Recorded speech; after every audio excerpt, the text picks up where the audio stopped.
Good morning class 9th. As you know, previously we discussed about the character of particles of matter. Students, हमने matter के particles के कुछ characters discuss किए थे जो basic characters है.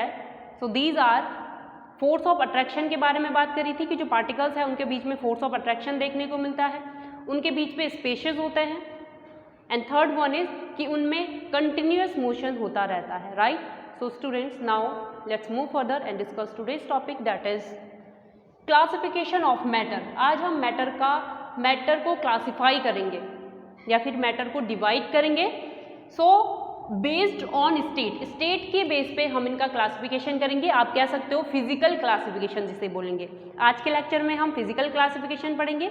मीन्स आपका जो फिजिकल क्लासिफिकेशन है उसके बेस पर हम क्या करेंगे, क्लासीफाई करेंगे मैटर को. उसके बाद हम केमिकल क्लासिफिकेशन करेंगे मैटर का. Okay, on the based on state या फिर आप कह सकते हो physical classification, matter can be divided into 3 categories. First one is solid, second liquid and third one is gas.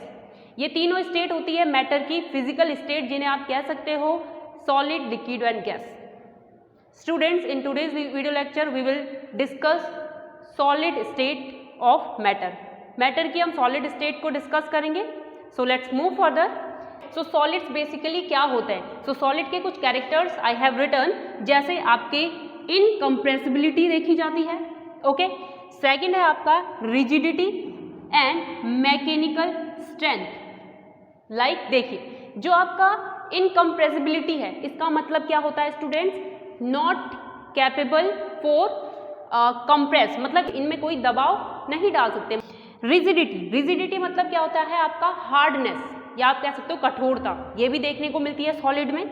और next one is mechanical strength. Mechanical strength क्या होती है? मटेरियल्स जो है आपके, जो मटेरियल्स है उनकी जो स्ट्रेंथ है, that is mechanical strength. Okay, so students, few example I have written. जैसे आप जिस तरीके से मैंने आपके कुछ कैरेक्टर आपको बताए कि सॉलिड के कैरेक्टर होते हैं, वो कठोर होते हैं, रिजिडिटी होती है, रिजिड होते हैं वो.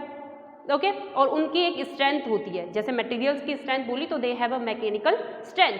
तो उसके बेस पर आप एग्जांपल बता सकते हो. So these are table, chair, book, pen, desk. You can write example by yourself. Okay, तो ये सारी चीजें क्या है आपकी सॉलिड स्टेट है मैटर की. स्टूडेंट्स, अगर बात करें before going further, I would like to explain you कि जैसे अगर हम बात करें मैटर की, आपको मैटर के कुछ जो मैंने कैरेक्टर्स बताए थे, पार्टिकल्स के कैरेक्टर्स बताए थे, जैसे वो आपके कंटिन्यूस मोशन में होते हैं, उनमें फोर्स ऑफ अट्रैक्शन देखने को मिलता है, स्पेसेस होते हैं. तो स्टूडेंट्स, अगर मैं बात करूं पर्टिकुलर में एक आपका कैरेक्टर लेती हूँ, तो जैसे मैंने फोर्स ऑफ अट्रैक्शन वाला जो आपका कैरेक्टर है ये लिया है. अगर मैं बात करूं सॉलिड की, लिक्विड की या गैस की, क्योंकि तीनों चीज़ों में जो आपकी जो फर्स्ट स्टेटमेंट कहती है कि जो पार्टिकल्स है आपके उनमें फोर्स ऑफ अट्रैक्शन देखने को मिलता है, क्या तीनों में ये कैरेक्टर जो है वो चेंज होता होगा? Students, that will remain same. ये आपका सेम रहेगा. बस आपका जो चेंजेस जो आते हैं वो आपके स्ट्रेंथ में चेंज आते हैं या फिर डिग्री में चेंज हो सकता है. जो पार्टिकल्स के बीच में जो भी आपको कैरेक्टर्स दिख रहे हैं वो आपके सॉलिड में भी, लिक्विड में भी, गैस में भी, जो जितनी भी स्टेटमेंट हमारी है वो सेम रहेगी. बस अगर चेंज होगा या डिफरेंस आपको दिखेंगे वो उनकी स्ट्रेंथ में या डिग्री में दिखेंगे. राइट, जैसे मैंने फोर्स ऑफ अट्रैक्शन को लेके बताया, तो जो आपके सॉलिड के पार्टिकल्स होते हैं बच्चों, उनमें क्या होता है, जो फोर्स ऑफ अट्रैक्शन होता है वो बहुत ज़्यादा होता है. दैट्स वाई मैंने उसमें आपको दिखाया था कि मैं ट्राई कर रही थी, I was trying to break a spoon but I couldn't break that. मैं उसे नहीं तोड़ पाई जस्ट बिकॉज वो एक सॉलिड है, सॉलिड स्टेट है, और उनमें क्या है जो फोर्स ऑफ अट्रैक्शन है वो बहुत ज़्यादा टाइट है. Right, just because of that. अगर मैं बात करूँ लिक्विड में, तो लिक्विड में जो फोर्स ऑफ अट्रैक्शन होगा वो सॉलिड से थोड़ा कम होगा, और जो आपके गैस है, गैस में आपका सबसे कम या फिर फोर्स ऑफ अट्रैक्शन आपको देखने को बहुत कम मिलेगा. The properties of solids. अब सॉलिड की प्रॉपर्टीज डिस्कस कर लेते हैं. जैसे मैंने आपको कैरेक्टर बताया तो इसके कुछ गुण जान लेते हैं, इसकी प्रॉपर्टीज क्या है. ओके, आज हम एक प्रॉपर्टी डिस्कस करेंगे बच्चों, जो है shape and volume. Students, this is a marker as you can see. अगर मार्कर की बात करें तो इसका जो शेप है ये क्या है, डेफिनेट है. ये एक डेफिनेट शेप है, मैं इसको मेज़र कर सकती हूँ, इसका आप लेंथ बता सकते हो मेजर करके, इसका हम वॉल्यूम भी बता सकते हैं मेज़र करके, राइट। सो इसी के बेस पर हम इस प्रॉपर्टी को पढ़ते हैं। और solid has a definite volume and definite shape. जैसे कि मैंने आपको मार्कर का एग्जाम्पल देके बताया, इसका एक डेफिनेट शेप है, जैसे कि मुझे इसका शेप कैसे दिख रहा है, सिलिंड्रिकल दिख रहा है, ओके। और इसका वॉल्यूम भी हम मेज़र कर सकते हैं, क्लियर। तो ये आपका फर्स्ट प्रॉपर्टी है सॉलिड मैटर की, वो ये कहती है, okay, the molecules in a solid are in fixed position and are close together because the intermolecular force of attraction. ये आप कैसे समझेंगे है, जैसे कि आपका कोई सॉलिड है बच्चों, कुछ भी हो सकता है ये, ओके। और यहाँ पे अगर आपको पार्टिकल्स की बात करूँ तो पार्टिकल्स आपके कैसे अरेंज होते हैं, आपके टाइटली पैक्ड होते हैं, ओके। यहाँ पे आपको टाइटली पैक्ड दिखते हैं इसके जो पार्टिकल्स हैं, लाइक दिस। इसके बीच में जो आपके पार्टिकल्स का अरेंजमेंट है बेटा, ये कैसा होता है, फिक्स्ड पोजीशन में होता है।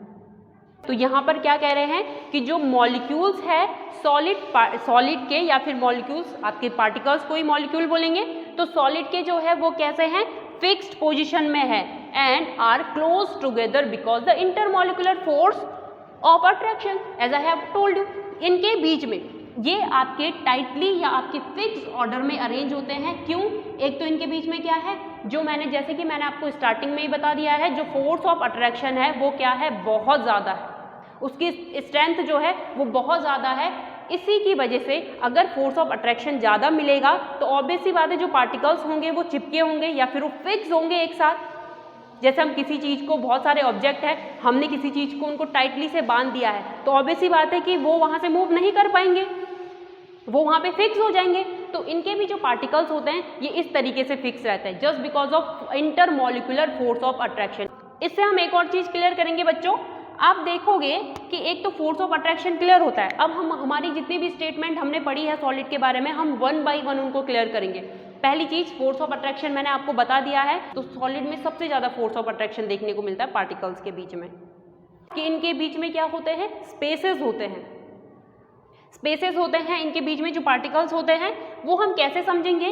अब आप बोलोगे कि इनके बीच में आपको तो पार्टिकल्स दिखाई नहीं दे रहे, जैसे आपके स्पेसेस कैसे करके बताएंगे स्पेसेस? तो बच्चों क्या होता है, सॉलिड के पार्टिकल्स के बीच में जो स्पेस होते हैं, क्योंकि अब कोई चीज़ है जो इनको बांधे हुई है आपस में, क्या चीज़ है वो? फोर्स ऑफ अट्रैक्शन है, ऑब्वियस सी बात है। तो उसकी वजह से क्या होगा, इनके बीच में स्पेस की कमी होगी, क्योंकि ये तो आपके क्लोजली टाइट पैक हो चुके हैं, ये फिक्स हो चुके हैं, तो इनके बीच में जो स्पेस होते हैं वो वेरी लेस, बहुत कम होते हैं, या फिर आप कह सकते हो कि नेग्लिजिबल होते हैं, ओके, बहुत कम, ना के बराबर, मिनिमम, ठीक है। तो इनके बीच में स्पेसेस जो होते हैं वो मिनिमम होते हैं, ऐसे नहीं है कि स्पेस नहीं होंगे, बट बहुत मिनिमम होते हैं, नेग्लिजिबल कह सकते हो आप उसे, ठीक है।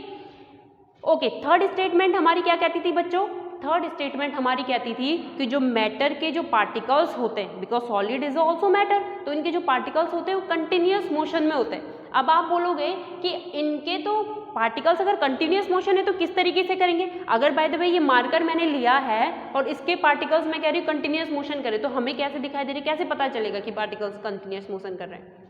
अगर हम लिक्विड और गैस को अलग पढ़ेंगे उनके तो ठीक है, लेकिन सॉलिड में कैसे करेंगे? इनके बीच में तो जगह ही नहीं है, ये कैसे करके घूमेंगे?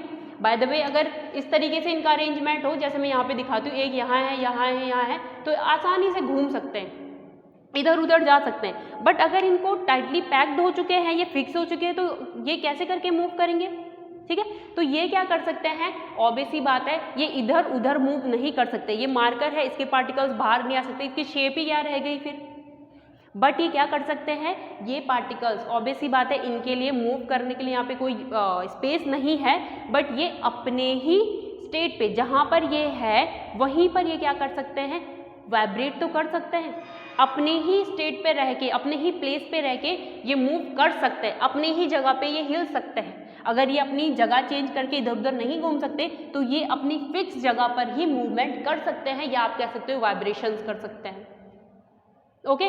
बट ऐसा नहीं है, जितनी भी हमारी स्टेट है, जितनी भी हमारी स्टेटमेंट है, वो सारी इसमें क्या हो रही है, अप्लाई हो रही है, चाहे वो लेस हो, जैसे कि मैंने आपको बता दिया कि यहाँ पे कंटिन्यूस मोशन, ऐसा नहीं है कि वो बाहर निकल के आ जाए, इसकी शेप ही क्या रहेगी, फिर हमने बोला इसकी फिक्स शेप होती है। तो अगर बाय द वे ये मॉलिक्यूल इसका यहाँ बाहर निकल गया, ये यहाँ से बाहर निकल गया, तो इसकी शेप ही क्या फिक्स रह गई।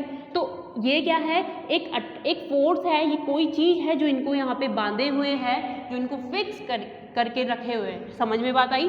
तो इनके बीच में क्या होगा कि मोशन इनमें होगा, बट किस टाइप का होगा, अपनी ही जगह पे होगा। ओके, ये यहाँ से बाहर नहीं आ सकते। तो आप देखोगे बच्चों, जितनी भी आपको सॉलिड चीज़ें दिखती है, चाहे वो मार्कर हो या ये बोर्ड हो, एनीथिंग एल्स जो सॉलिड है, ठीक है, उनके क्या होती हैं, एक बाउंड्रीज उनकी होती है, एक मार्जिन उनकी होती है, तभी हम उनको डेफिनेट शेप एंड साइज का नाम देते हैं। एक वॉल्यूम उनका होता है, बट उनका क्या होता है, एक मार्जिन आपको उनमें या एक बाउंड्री उनमें आपको दिखाई देगी। स्टूडेंट्स, आज हमने डिस्कस करी एक प्रॉपर्टी, ओनली वन प्रॉपर्टी, किसकी, सॉलिड की, that is shape and volume. तो शेप और वॉल्यूम से आपको समझ में आया होगा कि किस तरीके से हम कह सकते हैं सॉलिड्स को कि उनका जो शेप है, साइज है और उनका जो वॉल्यूम है वो डेफिनेट होता है। Okay, so students, in next video lecture we will be discussing about the next property of solid. Okay, next property को डिस्कस कर रहे होंगे। So till then keep learning.